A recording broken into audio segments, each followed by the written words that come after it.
1 Samuel, capítulo de número 17. E nós vamos ler o versículo 1 até o 11. A vontade era ler até o versículo 58, mas eu não vou enfadar não. Vou ler só até o versículo 11, para a glória de Deus. 1 Samuel 17, 11, quem encontrou diz amém? Amém, glórias a Deus. E os filisteus ajuntaram as suas forças para a guerra e congregaram-se em Socó, que está em Judá, e acamparam-se entre Socó e Azeca, no termo de Damim. Porém Saul e os homens de Israel se ajuntaram e acamparam no vale do Carvalho, e ordenaram a batalha contra os filisteus. Porém, e os filisteus estavam no monte de um lado, e os israelitas estavam no monte do outro lado, e o vale estava entre eles. Então saiu do arraial dos filisteus um homem guerreiro, cujo nome era Golias, de Gate, que tinha de altura 6 côvados e 1 palmo. Trazia na cabeça um capacete de bronze e vestia uma couraça de escamas. E era o peso da couraça de 5.000 ciclos de bronze. E trazia grevas de bronze por cima de seus pés. E um escudo de bronze entre os seus ombros. E a haste da sua lança era como o eixo do tecelão. E a ponta da sua lança de 600 ciclos de ferro. E diante dele ia o seu escudeiro. E parou e clamou às companhias de Israel. E disse-lhes, para que saireis a ordenar a batalha. Não sou eu filisteu e vós servos de Saul? Escolhei dentre vós um homem que desça a mim. Se ele puder pelejar comigo e me ferir, a vós seremos por servos. Porém, se eu o vencer e o ferir, então a nós sereis por servos, nos servireis. Disse mais o filisteu, hoje desafio as companhias de Israel, dá-me um homem, para que ambos pelejemos. Ouvindo então Saul e todo o Israel estas palavras do filisteu, espantaram-se e temeram muito. Espantaram-se e temeram muito. Vamos orar mais uma vez? Pai, na tua presença estamos. Não somos dignos de nada, Pai. Diante de Ti, Senhor, nós somos servos da Tua necessidade e da Tua vontade. Pai, bem sabemos que sem Ti nada poderemos fazer, sem Ti nada poderemos realizar. Nós Te pedimos em nome de Jesus Cristo, Pai, que o Senhor venha abrir a nossa mente e derramar o Teu azeite em nossos corações. É o que nós Te pedimos em nome de Jesus. E a igreja diz, amém. Tome seu assento, dando glória, porque Deus é bom. Aleluias, amados. Aleluias. Queridos, amados, jovens, hoje, domingo, culto de jovens, não é verdade? Culto de jovens. Eu quero pregar aos jovens de até 100 anos da igreja. Porque a mensagem que Deus colocou no meu coração não é uma mensagem restrita a uma faixa etária. Não é como se fosse um filme hollywoodiano que tivesse uma classificativa indicativa de maioridade ou menoridade. A mensagem que nós acabamos de ler agora vai narrar sobre uma história, e nessa história já vai começar me dando algumas características. A primeira característica, havia um exército, e esse exército carregava uma bandeira, a bandeira a saber dos filisteus. Mas havia também um outro exército que estava sendo desafiado por esse exército dos filisteus. A saber, o exército de Deus, o exército convocado pelo chamado de Deus, o exército da nação de Israel. O texto também vai dizer que havia um monte onde um exército ficava e um outro monte onde o outro exército ficava. E os montes eram separados por um vale. E era ali que iria acontecer a chacina. Era ali que estava marcado para acontecer o derramamento de sangue daqueles homens que foram para a batalha. Mas é importante ressaltar que quando os exércitos se preparavam para a batalha, todos os dias um jovem apresentava-se diante de um exército. A história vai dizer que esse jovem, por 40 dias, saía da casa de seu pai, mando de seu pai, para servir alguns comes e bebes para os líderes do pelotão. O jovem por 40 vezes viu a mesma cena. E que cena era essa? O texto vai dizer, sempre quando os exércitos iam se enfrentar, um homem se levantava diante das fileiras e começava a profanar injúrias, começava a dizer falsos contra o povo de Deus, gritava ofensas contra o povo de Deus. A Bíblia vai dizer então que por causa das ofensas, por causa desses gritos, por causa da aparência desse homem, Qual que era a aparência dele? Ele era um homem de quase 3 metros de altura. Ele era um homem que tinha um capacete de bronze e só o brilho do capacete colocava medo nos pequenos. A Bíblia vai dizer que a sua lança era como se fosse a estaca do tecelão. E o tecelão daquela época trabalhava com ferramentas bem grandes. Só a ponta da sua lança pesava 7 quilos. Já imaginou? Tenta pegar uma estaca e amarrar um pacote de arroz e 2 pacotes de feijão na ponta e segurar ela. Esse era Golias. Essa era a ferramenta de trabalho de Golias. E aí Golias apresentava e dizia assim, ó, tu é fraco, rapaz. Não tem marcha aí no meio de vocês, não. Não tem nenhum homem de Deus aí no meio de vocês, não, já que tu és o povo de Deus. E Davi ia servir o chefe dos generais, os generais. O texto vai dizer que os 8 filhos de Jessé, o belemita, 6 são convocados a participar dessa guerra. Os mais velhos, os mais fortes. E um pai zeloso sempre quer saber notícias dos seus filhos. Então ele convoca os 3 mais velhos para a guerra e chama o menor e fala assim, eu vou te dar uma missão agora. Enquanto essa guerra não acabar, tu desce, leva lá queijo, leva pão, leva leite. E me traz notícias, porque eu preciso saber o que está acontecendo. Davi por 40 dias fez isso. Deixou as ovelhas com alguém para cuidar. E levava o queijo, o leite e o pão. E ouvia as notícias do exército. Só que de tanto ele ouvir as notícias, tem os burburinhos. Sempre tem os burburinhos dos exércitos. Rapaz, o homem é grande. Rapaz, o homem é brabo. Rapaz, você viu a voz dele? É grossa. Rapaz, você viu a lança dele? É grande. Sabe o que Davi ouviu? A única coisa que Davi ouviu foi porque Davi estava ali por um propósito. Aqueles homens, quando ouviram a voz de Golias, espantaram-se e temeram muito. E é sobre isso que eu quero falar nessa noite. Eles tiveram um grande medo. E esse é o grande problema da igreja do século 21. Esse é o grande problema de muitas igrejas que nós vivemos hoje. O problema é o medo. Sabe por quê, pastor?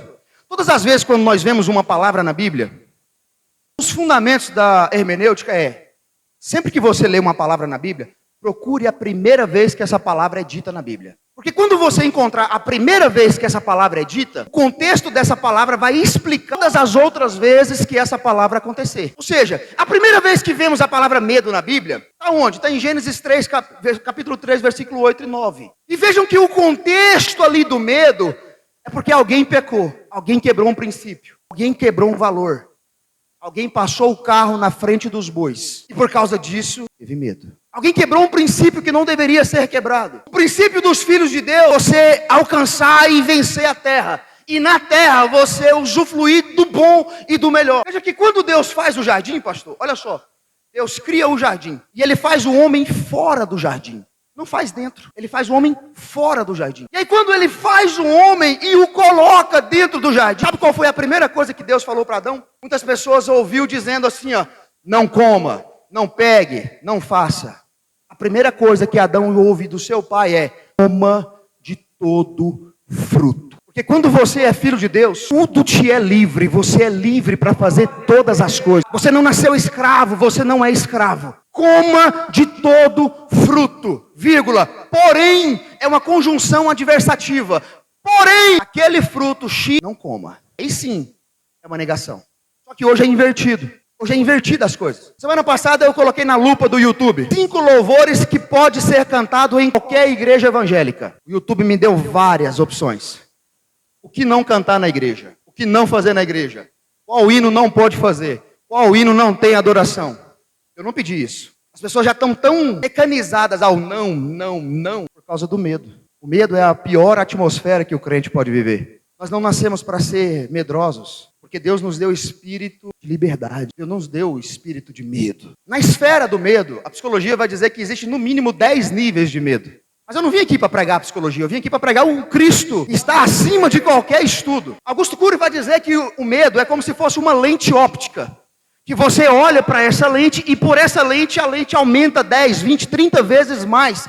Um pequeno problema. Isso é o medo. Existe o medo reativo, que é quando você está andando na rua e olha um escorpião e você se protege por medo.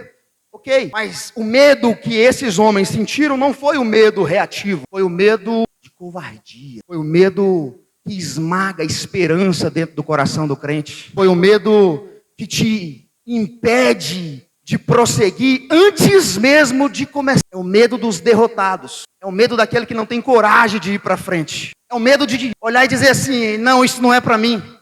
Não, eu não consigo fazer isso. Não, chama outro, eu não consigo, eu não nasci para isso. Não, o meu chamado é ficar aqui, paradinho, quietinho, sem fazer nada. Aí Deus pega um rapaz de 17 anos, ruivo, cheio de sarda no rosto, e fala assim, meu filho, desce lá no arraial, escuta uma conversa lá e vê o que você acha. Aí numa dessas Davi escuta, não tem homem no meio de vocês não, não tem macho no meio da igreja não. Davi escuta aquele negócio e fala, rapaz, esse trem tá errado. Como assim?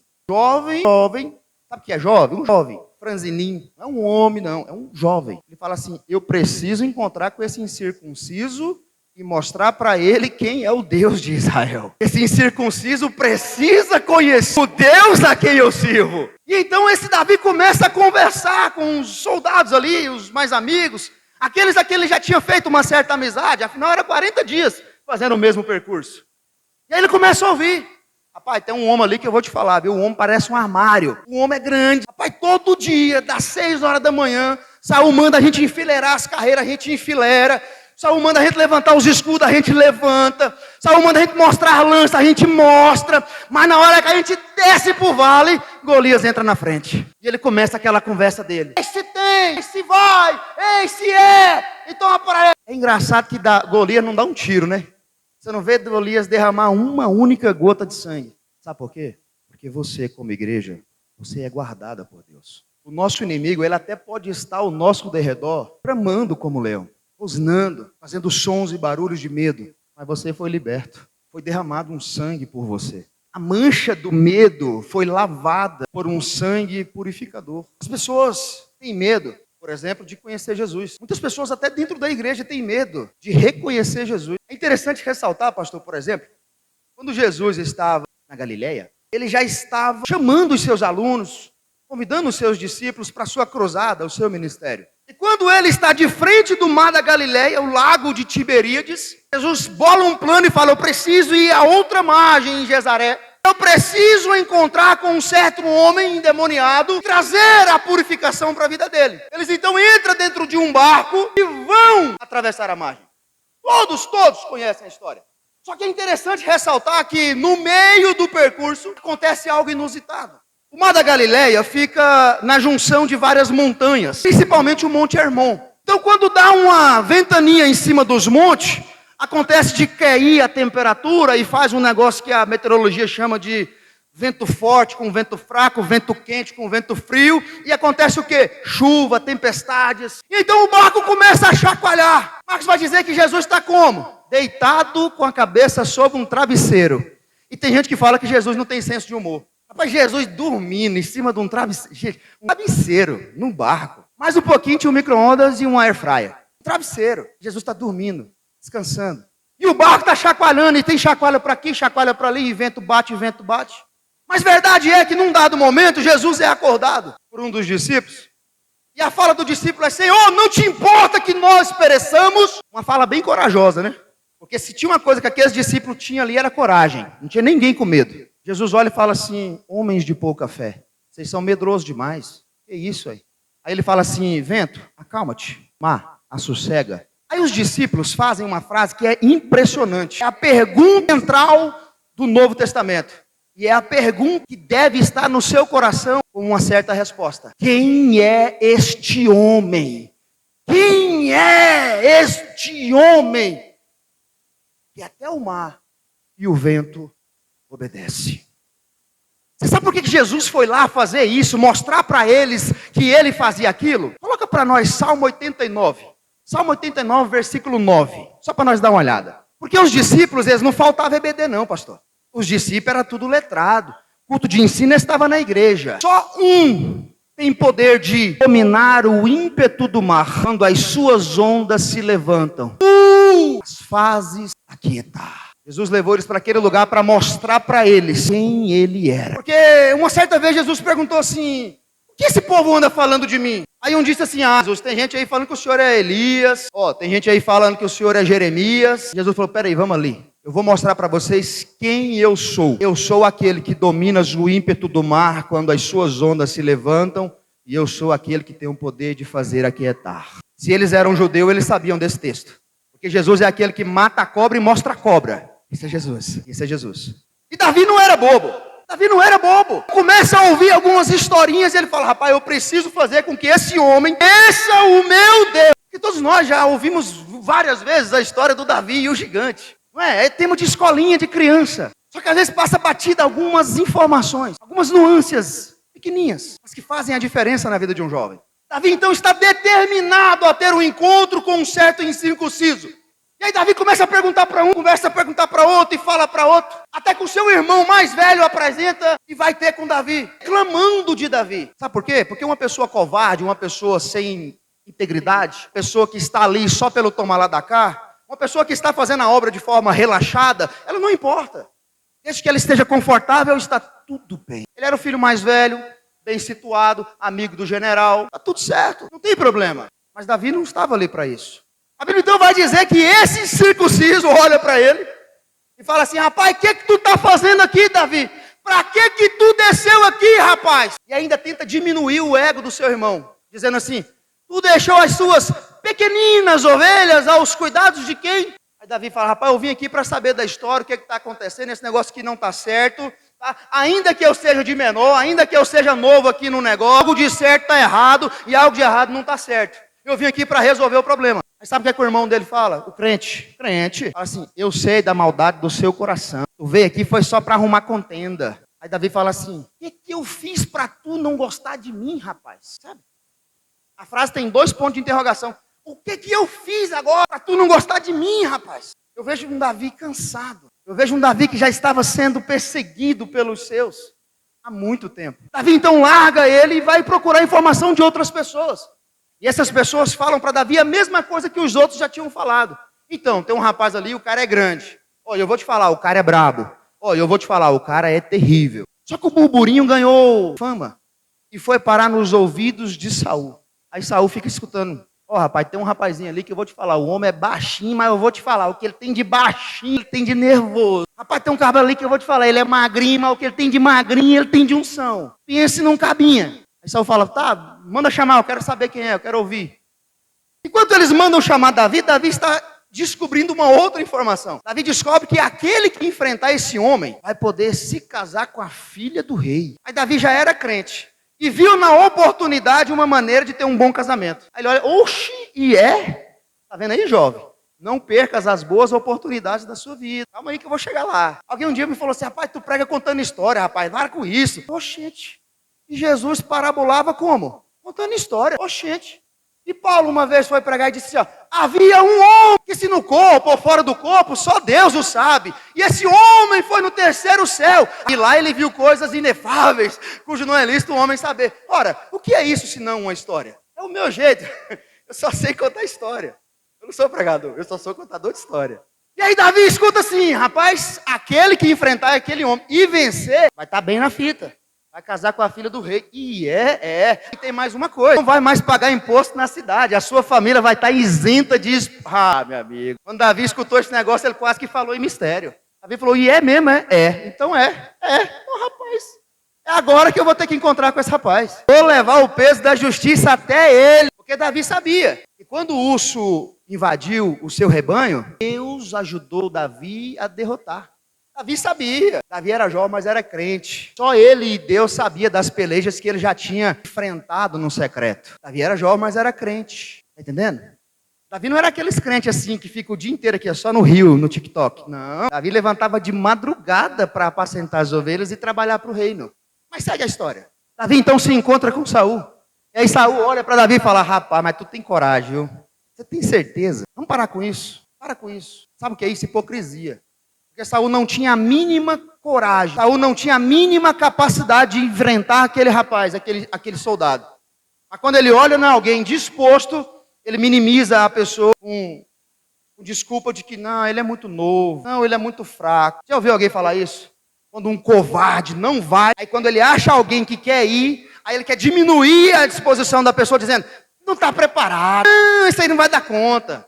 Rapaz, se não for comigo, não vai dar certo. Não vai não, moço. Olha aí, olha, parece um chassi de grilo, tadinho.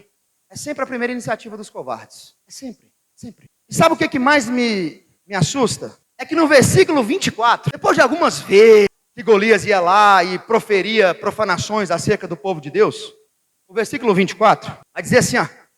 Porém, novamente uma conjunção adversativa. Olha isso. São dois exércitos, são dois assuntos. Um ali para uma coisa e o outro, porém, está para outra coisa. Porém, todos os homens de Israel, vendo aquele homem, fugiram de diante dele e temiam grandemente. Olha o problema. Esse é o problema. O problema não era o número de soldados. O problema não era o tamanho do soldado. O problema não era a altura do soldado. O problema não era a dificuldade da peleja. O problema era o medo deles, que era maior do que o soldado. Esse é o problema. O problema não é a dificuldade do século 21. Que essa geração agora está difícil. Que o governo não ajuda. Que as instituições estão colocando uma barreira diante da igreja. Não, não, não, não. O problema não são as instituições. O problema é o medo que cresceu dentro do nosso coração. O problema é que arrancaram o pão do céu de dentro da igreja e ensinaram a igreja a se alimentar de fermento. O problema é que quando um jovem chega em casa com algum vício, alguma droga, ensinaram a não orar mais por ele. Vá procurar um AA, vá procurar um psicanalista, vá procurar a doutora Frenenberg. O problema é que tiraram os recursos da Bíblia e colocaram os recursos do nosso próprio braço. A viúva do azeite, que se multiplicou, pastor, quando ela se viu numa situação de desespero, ela não se acovardou. Ela procurou refúgio na referência de Deus que tinha na terra. Ela procurou um profeta, o profeta Eliseu. Eliseu deu uma coordenada assertiva. Vá para a tua casa, fecha a tua porta, coloca os vasos e o azeite vai derramar. Aquela mulher obedeceu, um homem de Deus foi lá e viu um milagre acontecer na tua vida. E aquela mulher vê-se nos dias de hoje, teu marido morresse e o credor fosse na casa dela, não buscaria a liderança da igreja, ela procuraria o cartão do Bolsa Família.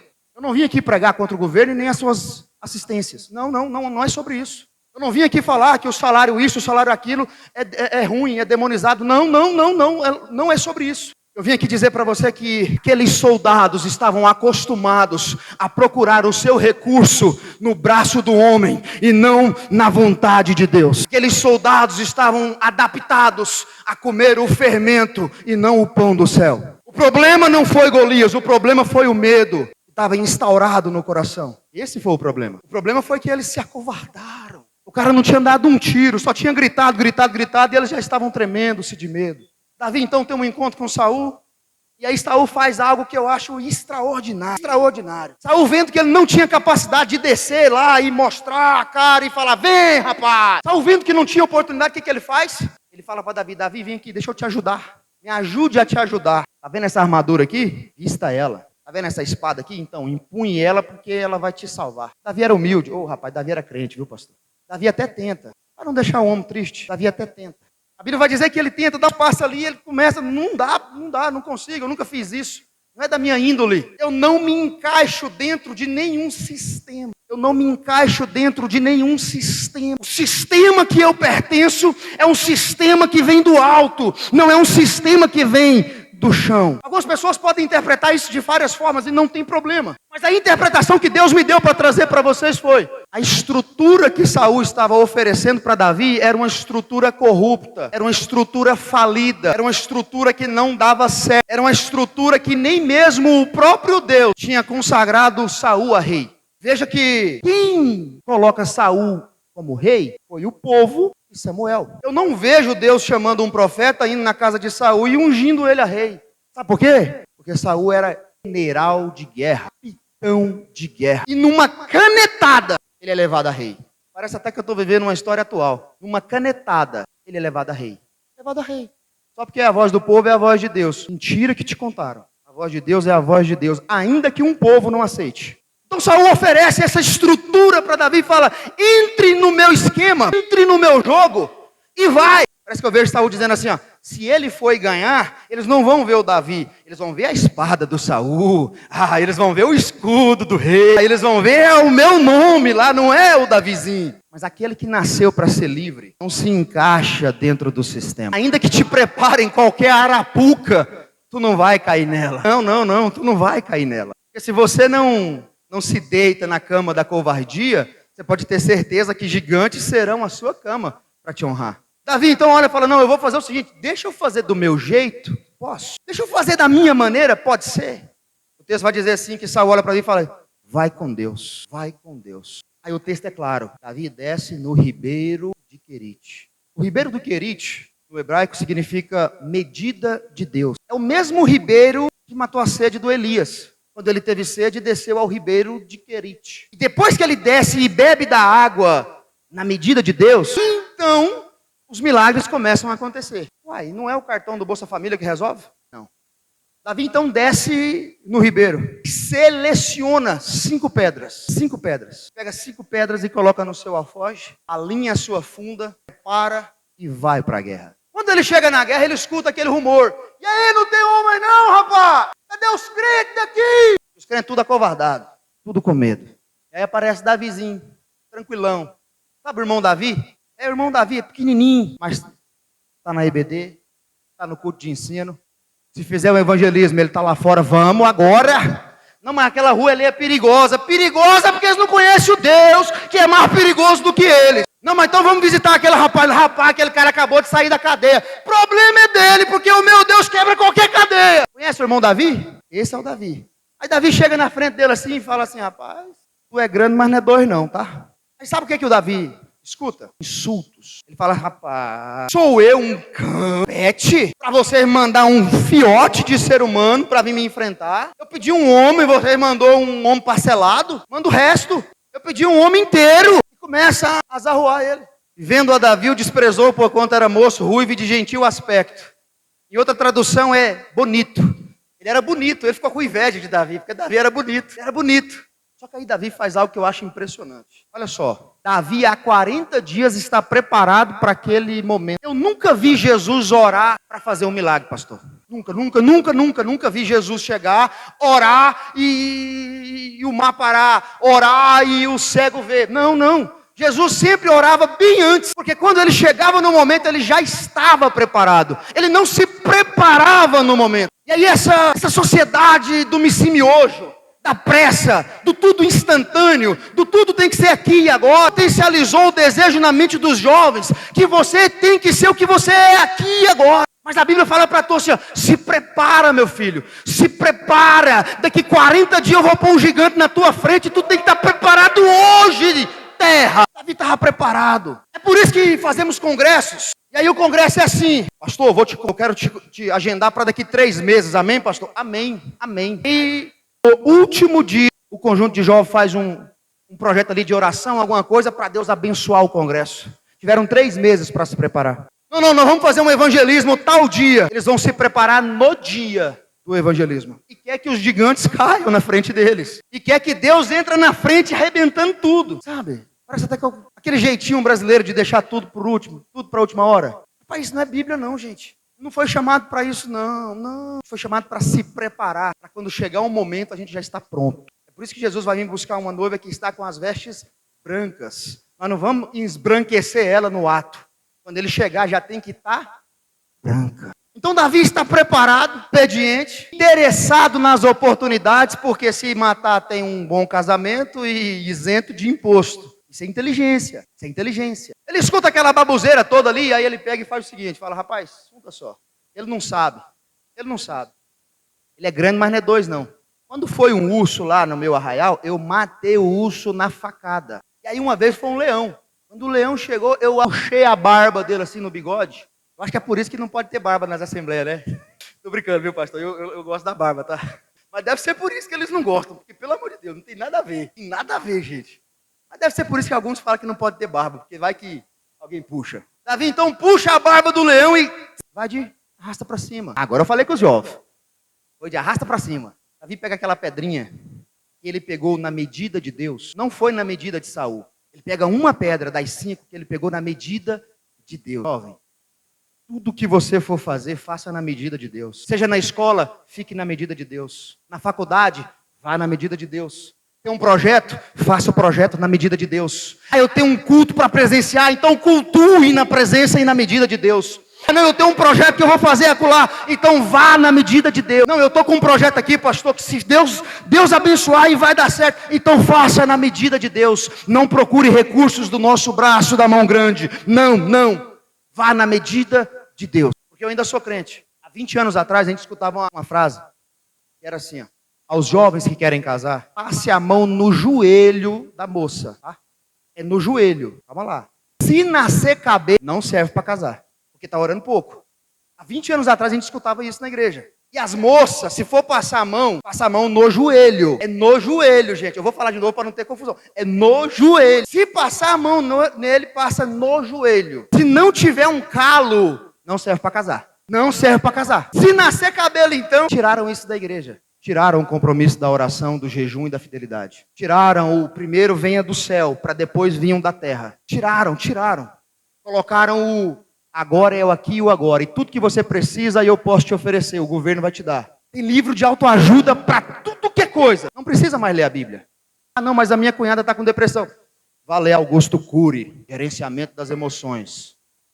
Não estou dizendo que está errado, mas se você ler a Bíblia, mas você vai ter uma experiência diferente. A filha da minha amiga está na maconha, terrível, está nas drogas. Então eu vou te falar. Procure o centro de terapia ali. Não, você procurar esse centro de terapia, você vai encontrar a solução para o teu problema. Você encontra a solução para o teu problema. Mas então eu não posso recorrer às instituições? Pode.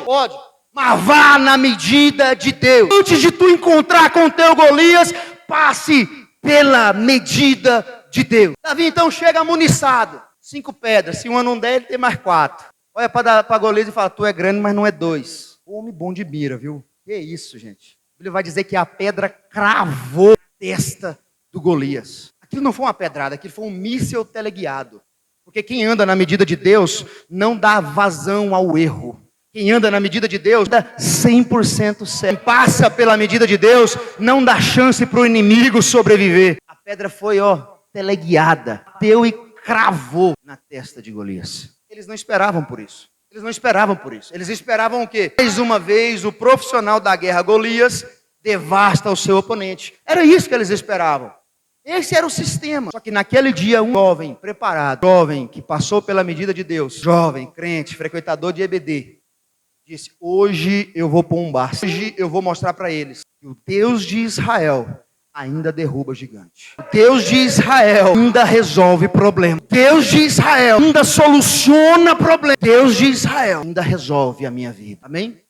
Eu quero te convidar para colocar sobre os pés. Eu não quero ser extensivo e muito menos enfadonho.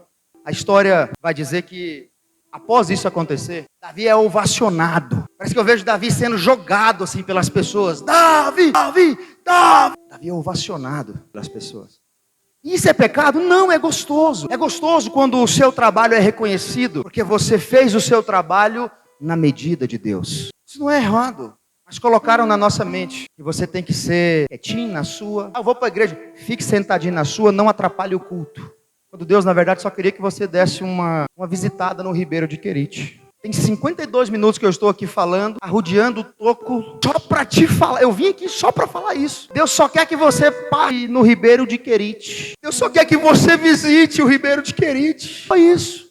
Deus não quer que você solte raio lasers pelas mãos. Deus não quer que você levante o braço e saia voando de uma cidade para outra. Não. Deus só quer que você desça no Ribeiro de Querite e se adeque à medida de Deus. Deus só quer que os seus ouvidos estejam prontos para ouvir a sua voz. Deus só quer que você dê uma chance para si mesmo, na medida de Deus. É só isso.